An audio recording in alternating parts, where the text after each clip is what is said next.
कर देंगे। तो कल हम लोग पढ़े थे यूक्लिड लेमा तक पढ़े थे ना। आज हम लोग आगे क्या पढ़ेंगे? यूक्लिड विभाजन प्रमेयिका। कल प्रमेयिका को सब समझ लिए थे, ठीक ना, लेमा को। तो कल हम बताए थे लेमा क्या है। लेमा क्या है? एक पूर्व सिद्ध किया हुआ क्या है कथन है, इसके द्वारा क्या होता है, आगे दूसरे कथन को सिद्ध किया जाता है। आज हम लोग पढ़ रहे हैं, क्या पढ़ रहे हैं? यूक्लिड विभाजन प्रमेयिका, ठीक है। तो यूक्लिड विभाजन प्रमेयिका क्या होता है?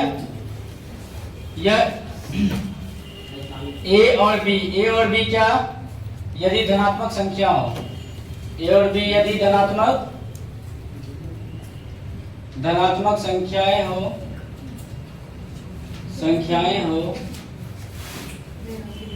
तो a बराबर बी क्यू प्लस आर, ए बराबर बी क्यू प्लस आर, ये क्या कहलाता है? ए बराबर बी क्यू प्लस आर संतुष्ट होता है। क्या होता है? संतुष्ट होता है। जैसा कि हम लोग जानते हैं, जैसे ये डिवीजन प्रोसेस है ना, इसको क्या बोलते हैं? ए, इसको क्या बोलते हैं? बी, इसको क्यू, इसको आर। तो ए बराबर क्या होता है? B Q plus R. यही क्या है? यही क्या है?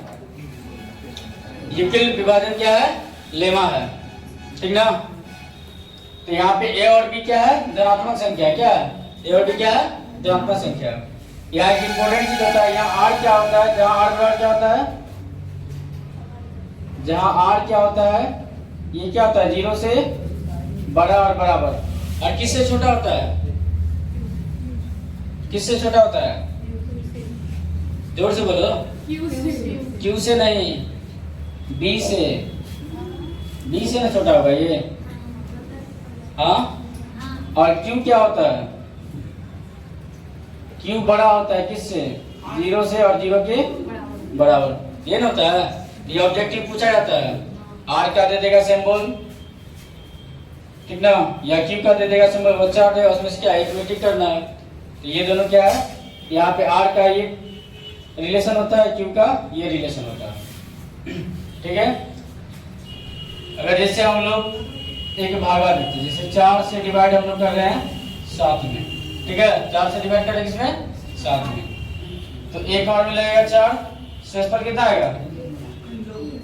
3 आएगा। तो यहाँ ए बराबर कितना हो गया? 7 हो गया, बी बराबर 4 और क्यू बराबर 1, आर बराबर कितना हो गया? 7। तो ए बराबर क्या होता है? B Q plus R. तो ए बराबर क्या हो जाएगा? बी कितना है? 4 गुना 1। ए बराबर बी क्यू प्लस आर है ना। आर बराबर रिमाइंडर किधर है? इधर है ना, सॉरी।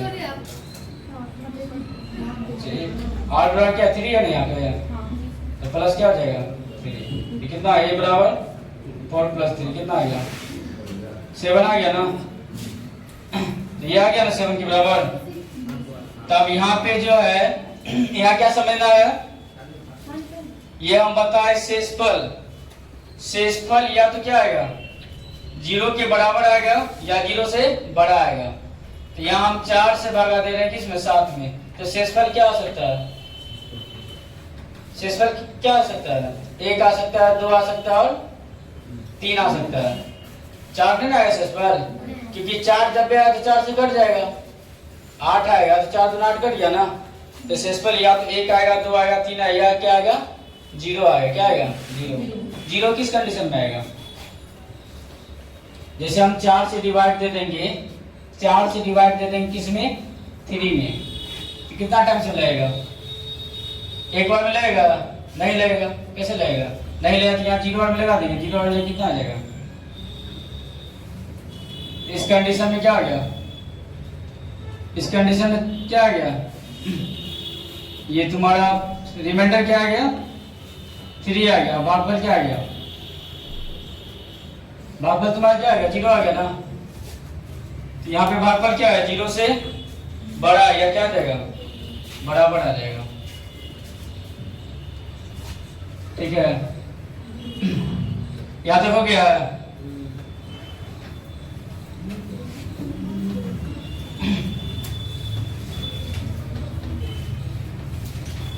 तो ये समझ में आ गया। तो भागफल क्या है, 0 से बड़ा हो या 0 जिससे क्या आ जाएगा, बराबर आएगा। तो यहाँ पे क्या आएगा, यहाँ भागफल 0 आया ना, फिर 1 आएगा, 2 आएगा, 3 आएगा, इसी तरह आते रहेगा। तो 0 से बड़ा भी आ सकता है और ये भी आ सकता है। और शेषफल 0 के बराबर या 0 से बड़ा होगा। ये 4 से छोटा, 4 कभी भी शेषफल नहीं आएगा। ठीक है क्या तब?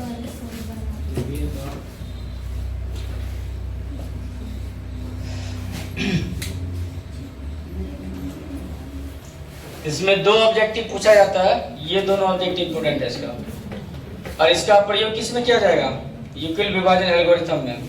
यूक्लिड डिवीजन लेमा का प्रयोग किया जाएगा, यूक्लिड डिवीजन एल्गोरिथम में किया जाता है।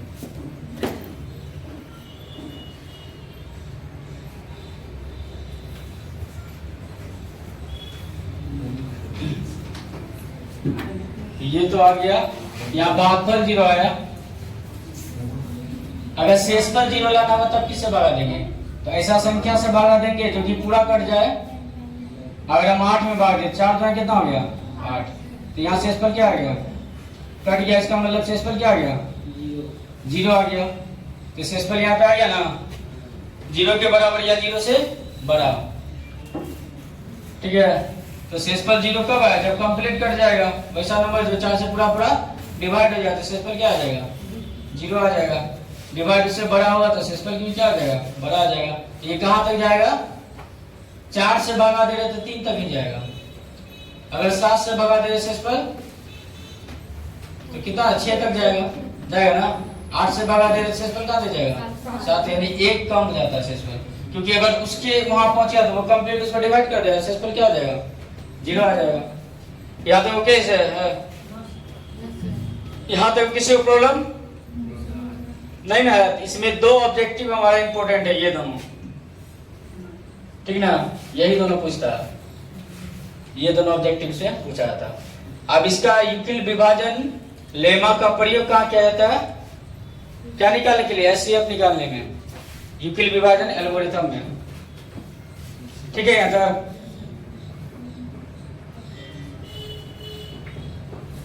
ये भाग को चेक करने का भी विधि है, इस विधि द्वारा हम चेक कर सकते हैं। ठीक ना, इसका नाम क्या है पता है सबको, इसका नाम क्या है, भाज्य। क्या है, भाज्य। इसका भाजक। ये हो गया शेषफल या शेष, ये हो गया। ठीक है, यहाँ तक ठीक है, खुशी।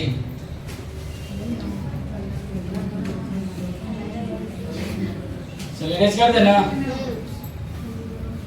इसमें 2 ऑब्जेक्टिव इंपोर्टेंट है, एक तुम्हारा R का वैल्यू क्या हो जाएगा, तुम्हारा Q का वैल्यू क्या है, यही दोनों ज्यादा एग्जाम पूछता है। तो Q का सिंबल देख लो, ये रहेगा तो सही होगा, R का सिंबल ये रहेगा तो सही रहेगा। बस यही 2 ऑब्जेक्टिव ज्यादा इसमें से पूछा जाता है। अब तीसरा ऑब्जेक्टिव कहां से आएगा, अब नेक्स्ट लिखो यूक्लिड विभाजन एल्गोरिथम। यूक्लिड विभाजन एल्गोरिथम।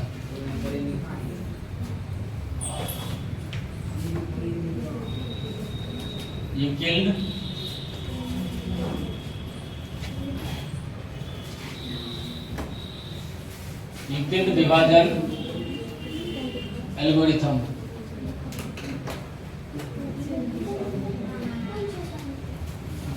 Algorithm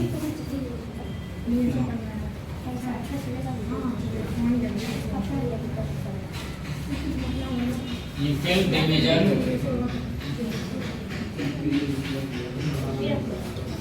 algorithm.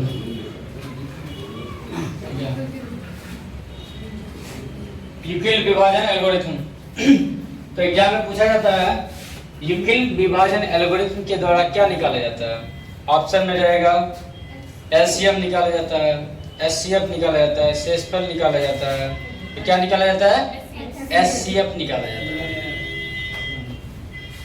हो गया? ठीक है, तो लिखो यूक्लिड विभाजन एल्गोरिथम, यूक्लिड विभाजन एल्गोरिथम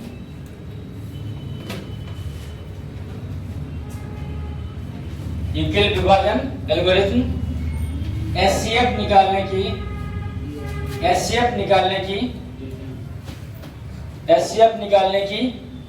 एक तकनीकी है,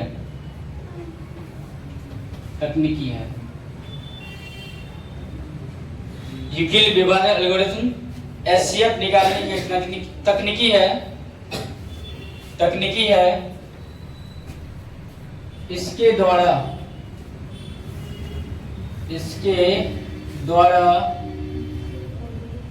दो या दो से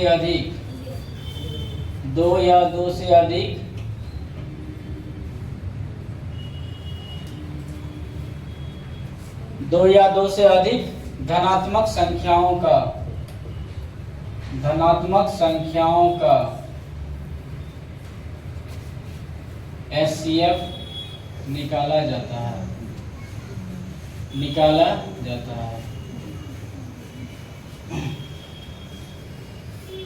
2 या 2 से अधिक धनात्मक संख्याओं का एचसीएफ निकाला जाता है। तो यूक्लिड विभाजन एल्गोरिथम के द्वारा 2 या 2 से अधिक धनात्मक संख्या क्या निकाला जाता है? एचसीएफ निकाला जाता है। ठीक है, और इस प्रक्रिया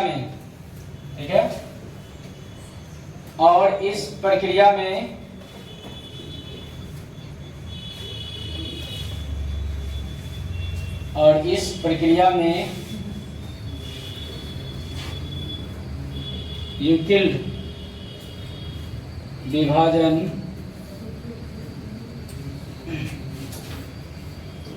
प्रमेयिका का बार-बार प्रयोग किया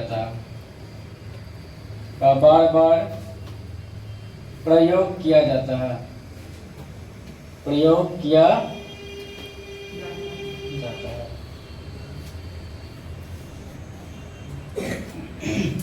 तो एचसीएफ निकालने में यूक्लिड विभाजन प्रमेयिका का बार-बार प्रयोग किया जाता है।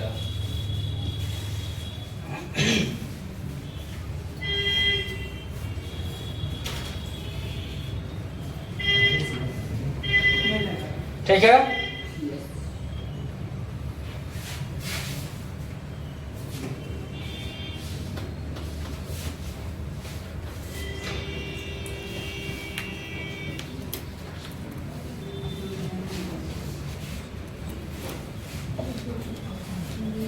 अब जैसे हम लोग एग्जांपल लेते हैं इसको निकालने के लिए। ये हो गया ना, यहाँ तक कंप्लीट है ना। तो यूक्लिड विभाजन एल्गोरिथम के द्वारा क्या निकाला जाता है? एचसीएफ, 2 या 2 से अधिक धनात्मक संख्याओं का। और इसमें किसका बार बार प्रयोग किया जाता है? तो यूक्लिड विभाजन प्रमेयिका का प्रयोग किया जाता है बार बार। ठीक ना, क्योंकि a बराबर b q प्लस r का बार बार प्रयोग किया जाता है। ठीक है, यहाँ तक।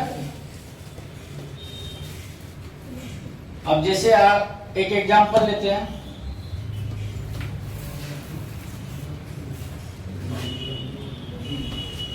बताओ कोई सा भी एक एग्जांपल क्या ले लेता?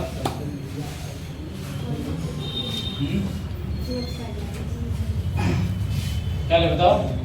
जैसे एक नंबर ले लिए 27, क्या ले लिए? 27। दूसरा क्या ले लिए? 150। दो दांत संख्या ना, तो इसका हम लोग क्या करेंगे? एचसीएफ निकालेंगे। किसके द्वारा? यूक्लिड विभाजन एल्गोरिथम के द्वारा। तो एक्स फर्स्ट हम लोग क्या करेंगे? डिवाइड करेंगे 150। कितना मिलेगा? 5 बार में 30 पंचे 150। यहाँ 27 है ना, तो 27 पंचे कितना होता है? 7 × 35 का 5 बचा कितना 3 135 कितना बच गया 10 5 गया 5 बचा यहाँ कितना बचा 1 ये कट गया या 0 हो जाता है। फिर अब इससे फिर क्या करेंगे 27 में लगाएंगे फिर एक और में लगेगा 15 तो 7 + 5 गया 2 और यहाँ 1 बच गया। फिर क्या करेंगे फिर इससे किसमें लगाएंगे 15 में फिर कितना मिलेगा 1 और 12 कितना आया फिर 3 से 3 चौका कंप्लीट कर गया ना। तो जब शेषफल 0 आ जाता है उस स्थिति में जो इसका भाजक होता है वही क्या होता है एचसीएफ होता है। तो इसका एचसीएफ कितना आया 3 आया। जब पूरा पूरा कट जाएगा ना तो अंतिम में जो भाजक बचता है वही इसका क्या होता है एचसीएफ। तो इतना कितना प्रोसेस में आया 1 2 3 4 प्रोसेस आया। इसका चारों प्रोसेस हम लोग लिखेंगे। ये क्या है यूक्लिड विभाजन क्या है लेमा है ना ये भी है ये भी है ये भी है 4 प्रोसेस में है। तो ये चारों प्रोसेस हम लोग क्या कर देंगे यहाँ पे लिख देंगे चाहे लिख देंगे दिखा देंगे कहीं पे भी यही लिख देते हैं ठीक है। पहला प्रोसेस क्या है 150 है क्या है 150। तो क्या होता है भाज्य भाज्य गुना भागफल जो शेषफल तो 27 गुने में 5 और प्लस शेषफल कितना आया 15। पहला स्टेप हो गया।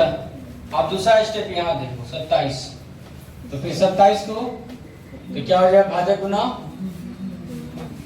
भागफल प्लस शेषफल बड़ा हो गया। फिर तीसरा स्टेप में क्या है 15 तो 15 का क्या है 12 गुना 1 प्लस 3। फिर चौथा स्टेप क्या 12 है 12 क्या है 3 गुना 4 प्लस 0। तो चूंकि आर बराबर क्या हो गया 0 इसलिए एचसीएफ बराबर क्या आ जाएगा 3 आ गया। तो जब रिमाइंडर तुम्हारा 0 आ जाएगा शेषफल 0 आ जाता है ना तो उस स्थिति में जो भाजक होता है बी वही तुम्हारा क्या होता है एचसीएफ होता है। इसका एचसीएफ क्या आएगा 3 आ गया। पहला स्टेप ये है।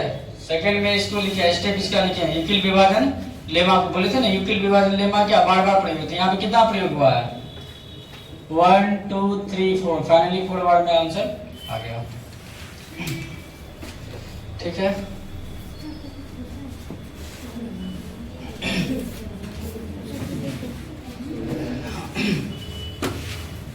कोई समस्या तो नहीं है।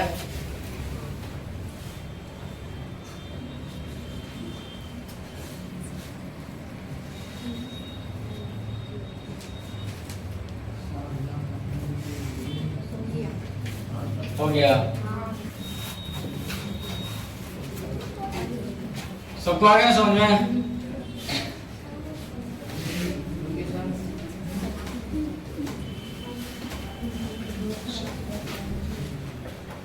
ये समझ में सभी को आ गया।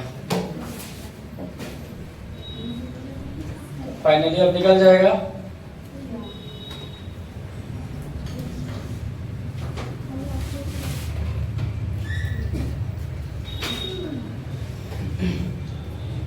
ठीक है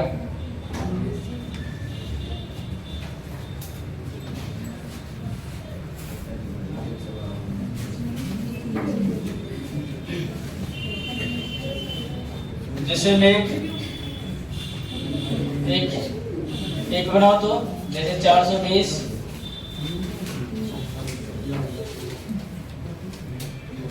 दूसरा बड़ा इसका निकालना है एचसीएफ।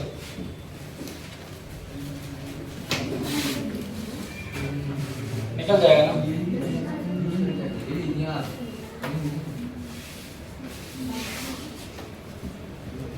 तो हम लोग क्या करेंगे 12 से डिवाइड करेंगे 420 में। यहाँ पहला डिजिट में नहीं होगा दूसरा डिजिट क्या 42 है इसमें आएगा 3 बार में बांट दिया 36 कितना आ गया 12 6 गया 6 कट गया और ये क्या हो गया 12 × 5 = 60।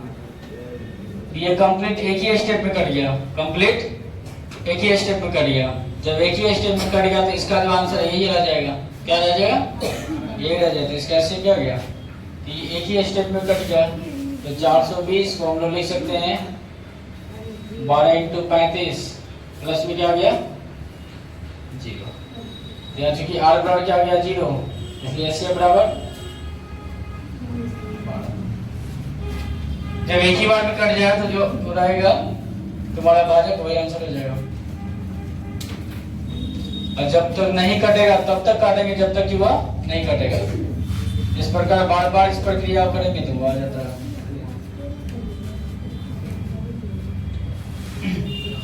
तो ये एक क्वेश्चन हर बार पूछता है इससे, ठीक ना।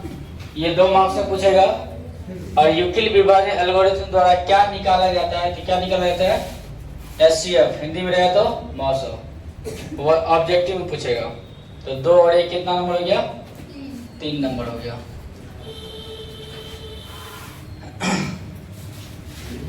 तो यहाँ कोई परेशानी नहीं है।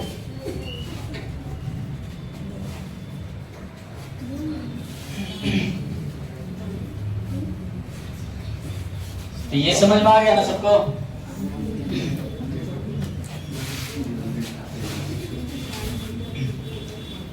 अब नेक्स्ट हम लोग आगे पढ़ेंगे दशमलव प्रसार।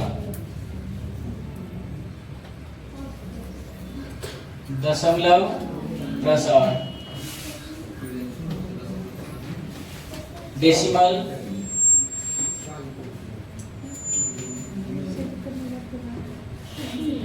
एक्सप्रेशन।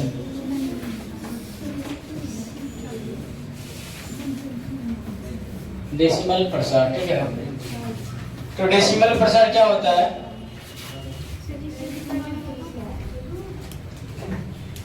सिद्ध करने वाला है, बताएंगे। तो डेसिमल प्रसार इससे ऑब्जेक्टिव रहता है हर बार, ठीक ना। एक नहीं 2-3 ऑब्जेक्टिव इससे आता है। तो डेसिमल प्रसार के इंग्लिश में बोलते हैं डेसिमल एक्सप्रेशन। तो डेसिमल एक्सप्रेशन क्या होता है? यानी P/Q संख्या का दशमलव रूप,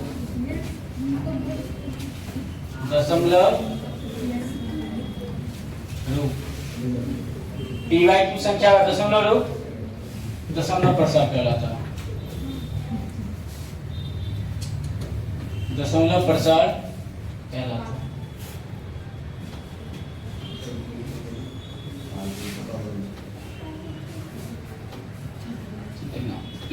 तो P/Q संख्या दशमलव रूप क्या कहलाता है? दशमलव प्रसार कहलाता है। जैसे हम लोग ठीक है, जैसे मान लेते हैं 8 से डिवाइड दे रहे हम लोग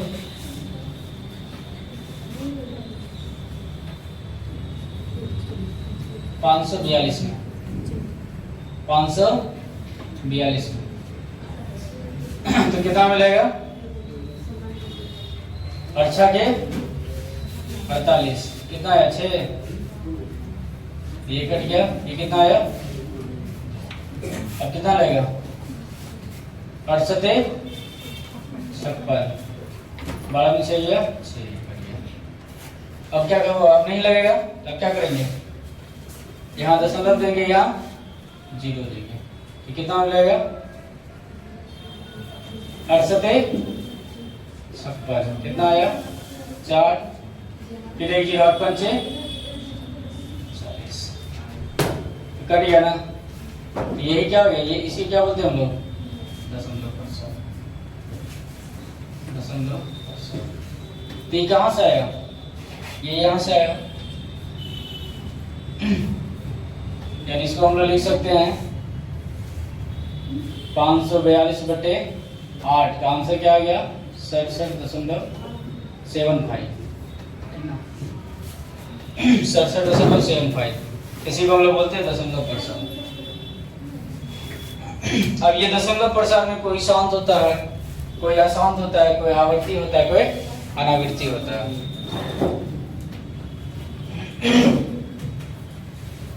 हम लोग बिना भाग विधि द्वारा भी दशमलव प्रसार निकालना सीखेंगे।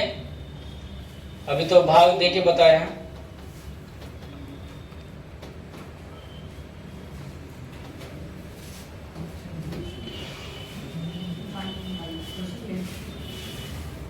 लक्ष्मी नहीं आ गया।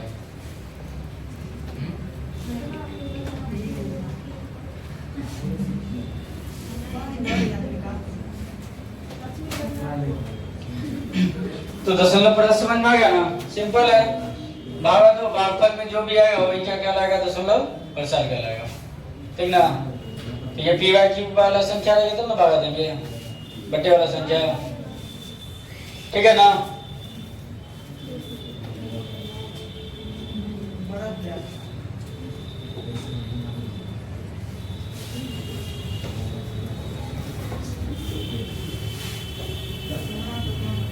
समझ में आ गया।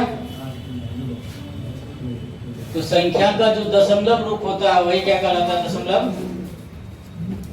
प्रसार कहलाता है।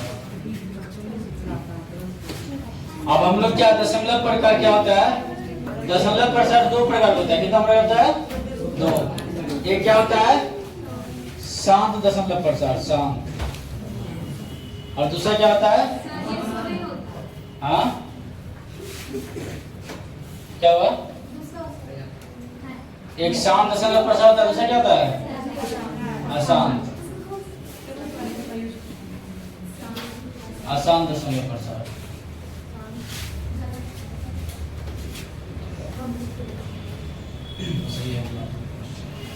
इसको इंग्लिश में क्या बोलते हैं,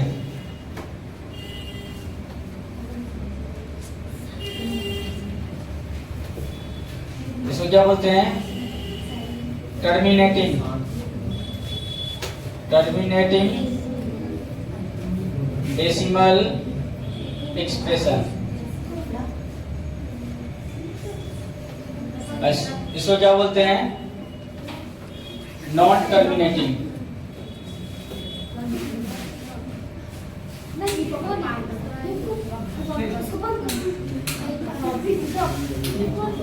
नॉन टर्मिनेटिंग डेसिमल एक्सप्रेशन, ठीक है। ठीक है, शांत हो गया, ये हो गया, अशांत हो गया, ठीक है। अब शांत में क्या होता है, शांत दशमलव प्रसार क्या होता है, वो पूरा पूरा कंप्लीट कर जाता है। जैसे अभी निकला था ना आंसर, क्या निकला था वो, इससे पहले वाला क्या था, 67.75, ये पूरा कंप्लीट है ना, तो ये शांत हो गया, क्या हो गया शांत। जैसे 2.5 क्या हो गया, ये सब शांत हो गया, क्या हो गया शांत हो गया। 3.245 ये सब क्या हो गया, ये सब क्या है शांत है, ये कंप्लीट कर, जो क्या है पी वाई क्यू में डिवाइड है तो जो कंप्लीट पूरा पूरा कर जाता है क्या होता है शांत, और जो पूरा पूरा नहीं करता है वो अशांत, ठीक ना। जैसे अशांत में क्या आ जाएगा, जैसे अगर हम लोग 10 में अगर 3 से डिवाइड करेंगे, क्या करेंगे डिवाइड करेंगे, क्या आ जाएगा 3 पॉइंट क्या आएगा, 3 3 3 आते रहेगा ना, 3 3 क्या होगा आते रहेगा। इसको क्या बोलते हैं हम लोग, अशांत बोलते हैं। क्या बोलते हैं, अशांत, यानी जो पूरा पूरा नहीं करता है, पूरा पूरा नहीं करता है। तो 3 से अगर 10 में पूरा पूरा करेगा नहीं करेगा, बढ़ते रहेगा, ठीक ना। या इसको हम ऐसे भी ले सकते हैं, 3.3 पे क्या रेकरिंग, क्या ये बार बार आ रहा है, क्या आ रहा है बार बार आ रहा है। तो शांत में क्या होता है, जो पूरा पूरा कंप्लीट कर जाता है वो शांत हो गया, जो पूरा पूरा नहीं करेगा क्या हो गया अशांत हो गया, होगा ना।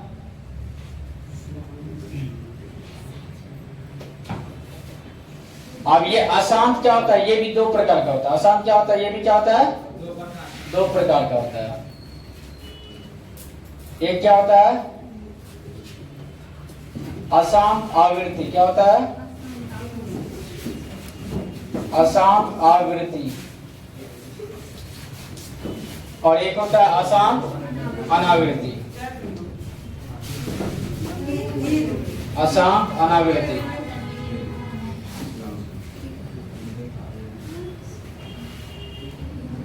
एक होगी अशांत आवृत्ति, एक होगी अशांत अनावृत्ति। तो अशांत आवृत्ति में क्या होता है, एक निश्चित संख्या के बाद एक संख्या या संख्या समूह बार बार आता है, ठीक ना। जैसे अगर हम लोग मान लेते हैं,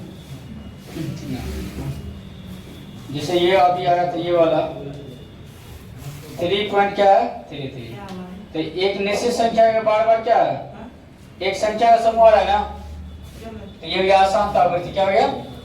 जैसे मान लेते हैं 4 पॉइंट आ रहा है, 42 42 42, तो एक ही संख्या में बार बार आ रहा है, एक ही संख्या बार बार आ रहा है, ठीक ना। या इसको हम ऐसे लिख सकते हैं 4.42 पे लिख सकते हैं ना। तो जब एक निश्चित संख्या के बाद एक संख्या या संख्याओं से बार बार आता हो तो उसको क्या बोलते हैं, अशांत आवृत्ति, ठीक है, अशांत आवृत्ति। और अशांत अनावृत्ति में क्या आता है, यानी इसमें संख्या क्या होता है, एक ही संख्या बार बार नहीं आता है, एक निश्चित संख्या के बाद संख्या बदल बदल कर आता है। संख्या क्या आता है, बदल बदल कर आता है। जैसे आ जाएगा 2.4145673 2 4 5 ऐसे जाते रहेगा, कोई भी संख्या बार बार नहीं है, कोई भी बार बार नहीं आएगा, ठीक है। ये आ रहा ना,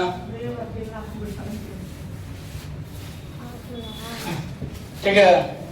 तो ये हो गया अशांत अनावृत्ति, ठीक है। अशांत अनावृत्ति में और भी क्या आता है, जैसे पाई, क्या है पाई, पाई का जो मान आएगा वो कोई फिक्स नहीं होता है। जैसे 3 पॉइंट क्या होता है, 1 4 आता है, उसके बाद क्या होता है, अलग अलग संख्या आते रहता है, अलग अलग संख्या आते रहता है, डिफरेंट डिफरेंट संख्या आते रहता है, डिफरेंट डिफरेंट संख्या आते रहता है। तो पाई भी किस में आता है, अशांत अनावृत्ति में आता है। पाई भी किस में आता है, अशांत अनावृत्ति में आता है। जैसे रूट और परिमेय संख्या जितना भी है, जैसे √2 का जो आंसर आएगा, √3 का जो आएगा, √5 का जो आएगा, ठीक ना, ये सब जो आता है, ये सब सारा का सारा चीज जो भी आंसर है, ये कंप्लीट डिवाइड नहीं होता है। जैसे हम इसका वर्गमूल निकालेंगे तो पूरा पूरा नहीं करता है, ठीक ना। तो दशमलव के बाद क्या है, 2 अंक तक हम लोग ले लेते हैं, ठीक ना। तो ये सब का जो वैल्यू आता है, ये सब क्या है, सबका वैल्यू किस में आता है, अशांत अनावृत्ति में। इसके अलावा भी हम लोग इस प्रकार का संख्या भी जो आता है, ठीक ना।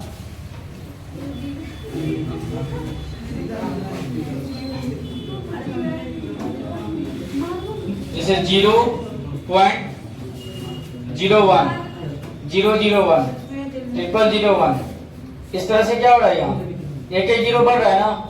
इस टाइप का संख्या आता किसमें आता है, किसमें आता है, अशांत अनावृत्ति में आता है। इसलिए 2.41 फिर 411 411, इस टाइप का संख्या सब किसमें चला जाएगा, ठीक ना। यानी एक ही संख्या बार बार संख्या चेंज हो रहा है ना, ये सब संख्या किसमें आता है, अशांत अनावृत्ति में आता है। तो समझ में आ गया कि अशांत आवृत्ति में क्या आता है, अशांत अनावृत्ति में क्या आता है, ठीक ना। अशांत आवृत्ति में आता है, एक संख्या के बाद क्या होता है, संख्या समूह क्या होता है, रिपीट होता है, ठीक ना। लेकिन अनावृत्ति में क्या होता है, एक निश्चित संख्या बाद संख्या रिपीट नहीं होता, वो क्या होता है, बढ़ते रहता है, ठीक ना। ठीक हो गया, क्या बनता ना, कोई समस्या है, परेशानी नहीं ना। जिनको परेशानी होगा कृपया करके बोलेंगे आप लोग, ठीक है। चलो गया, थोड़ा सा पानी पी लेते हैं। तो यहाँ तक समझ में आ गया ना, अशांत आवृत्ति अशांत अनावृत्ति में, ठीक है। तो बैठो भी,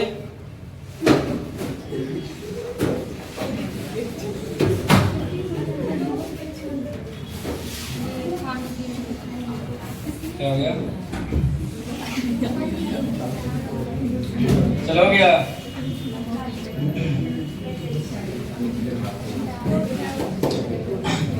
तो ये समझ में आ गया ना, अशांत आवृत्ति, अशांत अनावृत्ति। अब इसमें देखना है एक चीज,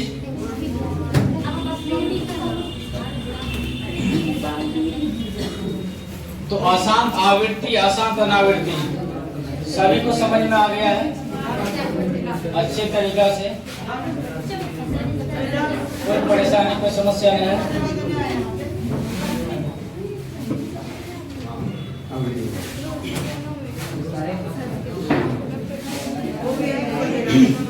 अब आगे एक चीज यहाँ ध्यान दो,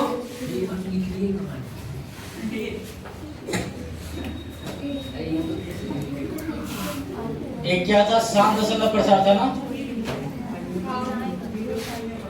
शांत दशमलव प्रसार, शांत दशमलव प्रसार,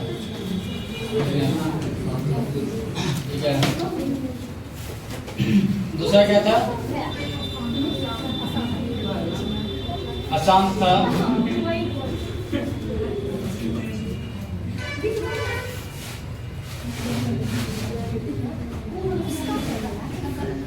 तो शांत दशमलव प्रसार ये परिमेय संख्या होता है, जो परिमेय संख्या होता है क्या होता है, ये परिमेय संख्या, ये ऑब्जेक्टिव में बहुत ज्यादा पूछा जाता है, ये परिमेय संख्या क्या होता है, परिमेय। अब अशांत में तो दो होता है ना, एक होता है आवृत्ति, एक होता है अनावृत्ति। तो आवृत्ति वाला क्या होता है और अनावृत्ति वाला क्या होता है, तो ये परिमेय होता है, ये अपरिमेय होता है, ये क्या होता है, ये परिमेय संख्या होता है, क्या होता है, और ये कौन संख्या होता है,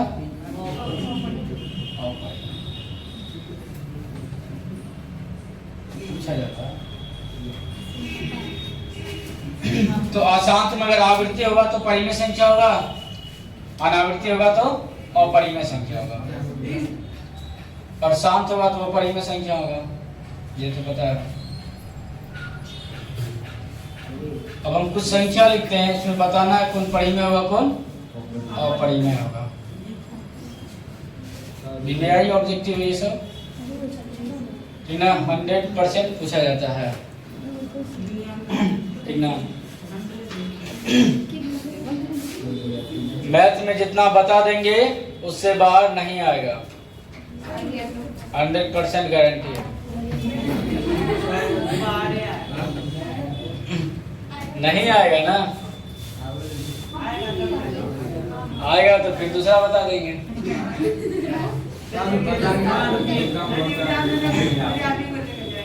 नहीं आएगा ना, 10 इयर्स का एक्सपीरियंस है ना, चलो ठीक है ना।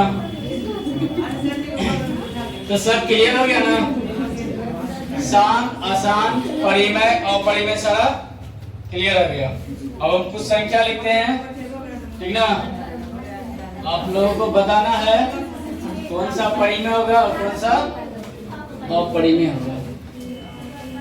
तो लिखे, लिखते हैं।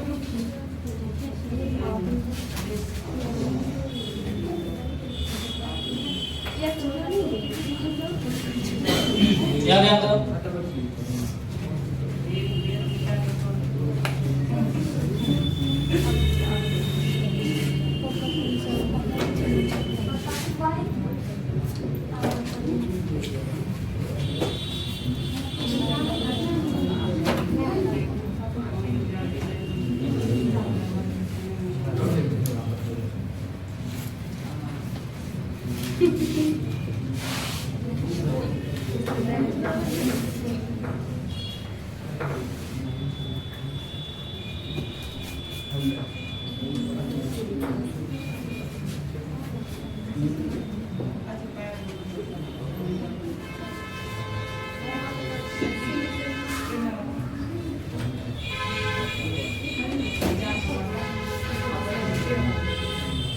इसमें बताना क्या परिमेय और अपरिमेय बताना है ना।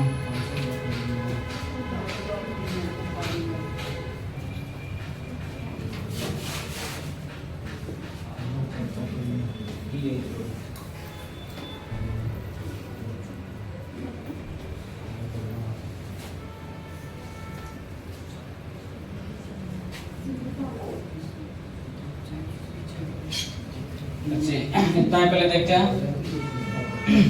पहला क्या होगा? पहला संख्या क्या हो जाएगा? परिमेय। क्योंकि ये कैसा दशमलव प्रसार है? शांत है, तो शांत दशमलव प्रसार क्या होता है? परिमेय संख्या होता है। परिमेय। ये क्या हो जाएगा? ये पाई ना, पाई रहे या पाई के साथ प्लस रहे, माइनस रहे, गुना रहे, भागा रहे, सब क्या हो जाएगा? अपरिमेय। क्या हो जाएगा? अपरिमेय।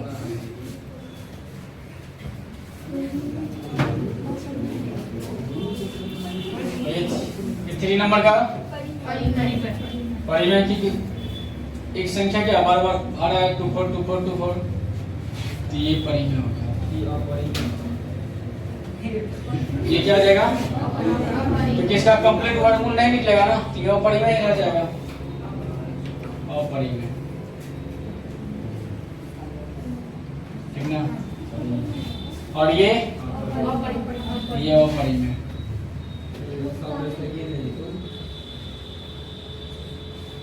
ये परिमेय या अपरिमेय? ये 2/√2 है, तो 2 को हम लिख सकते हैं √2 × √2। सेम संख्या √2 गुना √2 है, रूट क्या होता है? हट जाता है, तो बट्टे में क्या है? √2 है, एक √2 कैंसिल हो जाए, फिर क्या है? √2, तो फिर भी अपरिमेय ही ना है। ये क्या हो जाएगा? अपरिमेय हो जाएगा। और ये 49 का तो वर्गमूल निकल जाता है ना, कितना? 7, इसलिए क्या आ गया? ये परिमेय हो गया। क्या हो गया?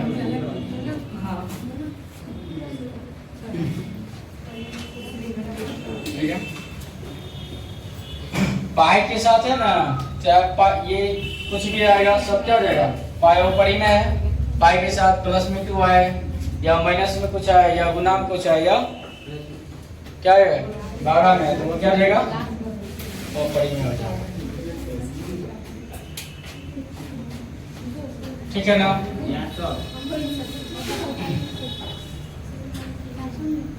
कोई कंफ्यूजन इसमें? क्लियर है? तो ये पूछा जाता है, ऑब्जेक्टिव एग्जाम में पूछा जाता है।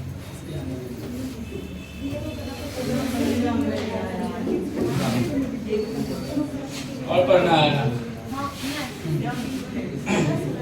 ठीक है, तो लगता है 1 घंटा होने वाला है, ठीक ना? इसलिए अब नेक्स्ट पार्ट इसका क्या है? कल पढ़ेंगे, ठीक ना? और क्या है? मेहनत पूरा करेंगे, मेहनत पूरा करेंगे, ठीक ना?